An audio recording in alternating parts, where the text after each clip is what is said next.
Thanks, Claire. So yeah, hi everyone. I'm Arthur. I'm 15 from Cardiff, Wales, UK. Always feel like saying the three things there. Okay, so yeah, I'll be presenting systematic with you today. I've just realised I'm starting on the totally wrong slide, but we can go back. Okay, here we go. Always technical difficulties with presenting on you. Okay, brilliant. Worked out for once. So yeah, I'm Arthur, as I just said. So yeah, I'll be presenting about kind of what I've been working on during kind of my first term at School of Humanity. All right, so yeah, just a little bit about me.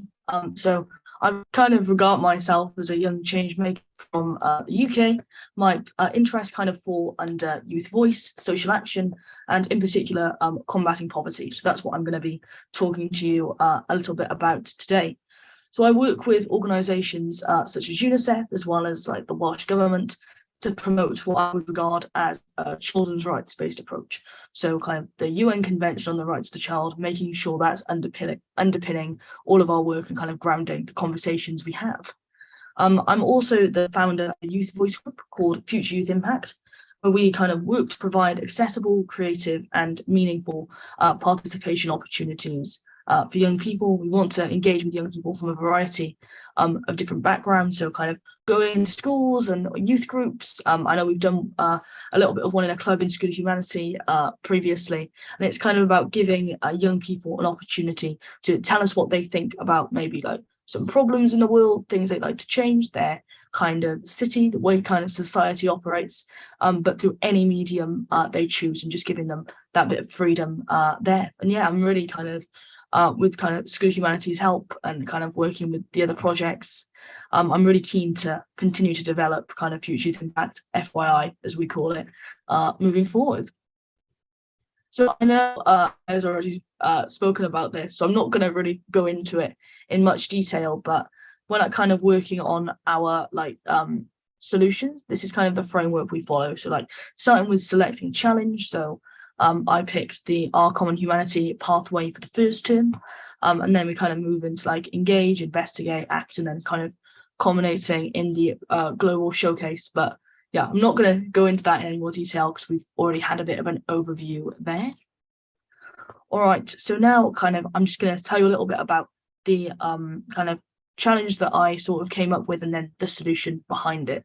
So the problem statement that I developed was a lack of motivation during childhood from families and communities in Wales specifically leads to a continuation of the generational cycle of poverty. So that problem statement is what I researched in a little bit more detail and what kind of shaped the solution I would, design.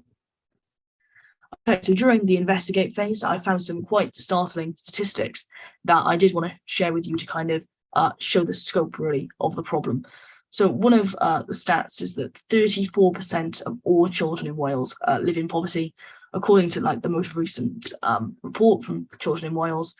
So that is over a third of children within the country. And of course, that is quite really a startling sort of statistic that I know I never really kind of thought of. You know, you don't really have that idea when you think of kind of like Wales or the UK.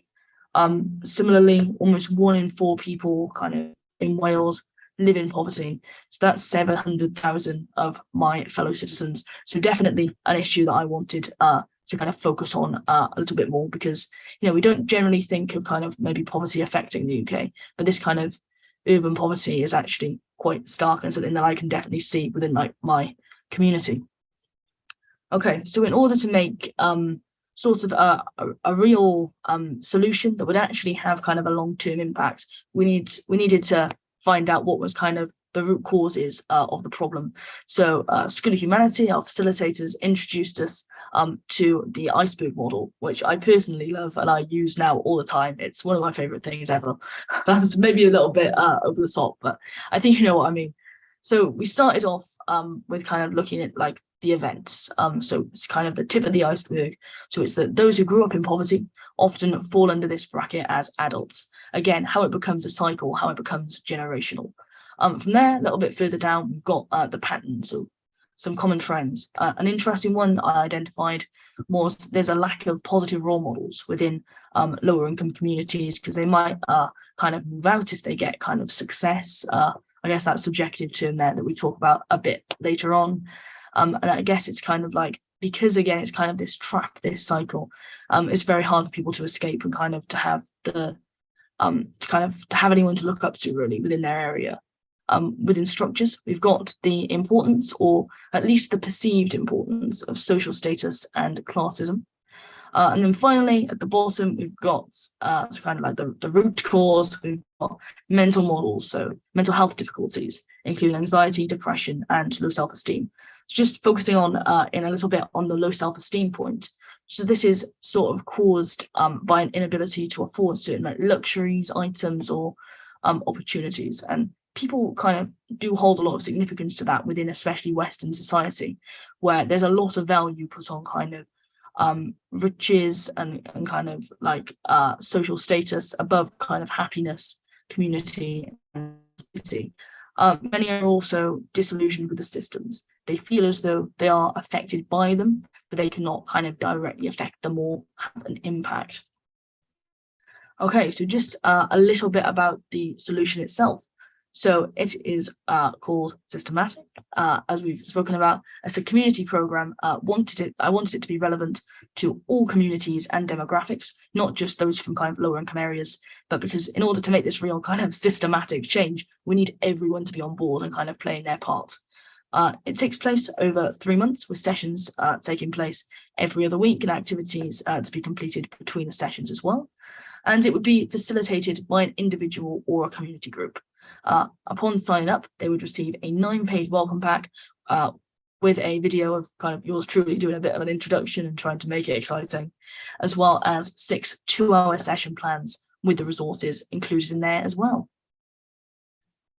Okay, so here is just a snapshot of the outline for the first session. So they all kind of follow a similar structure to this. So kind of a bit of discussion, maybe a little bit of theory, sort of giving kind of a bit of information in order for people to kind of form their own conclusions. Some activities, maybe some getting up, walking around, doing maybe like drawing or writing, kind of depends on the session. Then a bit of feedback, a bit of, again, the discussions, what does everyone in the room think? And then kind of thinking about, for the first session, we've got like how can we make a systematic change? So almost like setting goals, thinking about what's realistic. And then looking at kind of the fortnight challenge. So what maybe you could your challenge to have a think about over the like the space between the sessions. So I really wanted creativity to be paramount within this and really kind of flow through. Again, disagreeing with respect as well, because not everyone's going to have the same opinion, and that's totally fine. It's just about kind of showing that in a respectful manner. Again, kind of socialization as well, because, you know, we want people to be relevant to individual communities. And sometimes, especially like kind of COVID and things, people maybe haven't really been connected in that way as much. So it's kind of about bringing people together. Again, like accessibility, we want something for every learning style that everyone can get involved with, no matter kind of age, demographic, etc. And just like open discussions, a bit of transparency for people to feel comfortable in the space to share what they think or share a different insight. So each of these focuses on a different theme. So we start with an introduction to the value system, what it is, what it's important, how it relates to us as individuals. Then we look at success, and success being subjective, everyone having their own definitions. And, you know, success, there's maybe a day of success or an hour of success, and then maybe what success over a lifetime. In what is hierarchy, looking at kind of different examples, and from there, moving on to how can we make sure this is effective? Is there actually a way we can do this? Kind of helping people to form their own conclusions there. Within connectivity, then session 5, it's maybe kind of like the micro and the macro view. So looking at connectivity within the room, the community, but also kind of on a global scale, and why that's maybe important, and how, again, we can make sure that's effective and works for everyone involved. Session 6 is a celebration of success, looking at kind of what we've managed to achieve, thinking about how we can continue to have these productive conversations moving forward. This is kind of just a note I wanted to kind of leave on, especially kind of within the gift that I know has been fantastic to listen to so far, something that has definitely like come through for me, and I, maybe take forward with you as well. So it's this idea that the world is what we make it. We need to connect and collaborate if we want to create a more positive and equitable society for all. Okay, so now you'll just to finish off, you'll see that I discovered that you can put QR code links these. So I've become a little bit obsessed with that and started using them everywhere. So if you like to have a scan of that, maybe there's a preview of the welcome pack, so you could actually like have a look at it. So one day, hopefully, it will go on a website and people can actually access it. But that's kind of like my cheap version for now. And yeah, just thank you so much for listening. You've got my like contacts there if you want to kind of ask any questions or talk about anything further, as well as Future Youth Impact kind of contact, email, social media is there as well, always promoting that. And finally, we've also got a survey live at the moment. So especially young people, we're kind of forming our strategy for the next few years, and we really want to hear young people's voices in that. So yeah, thank you so much for having me today, and thanks for School of Humanity for just creating this like fantastic model that's allowed me to develop this. Yeah, thanks. Amazing. Thanks, Arthur. That was a great presentation. And yeah, brilliant. Thank you.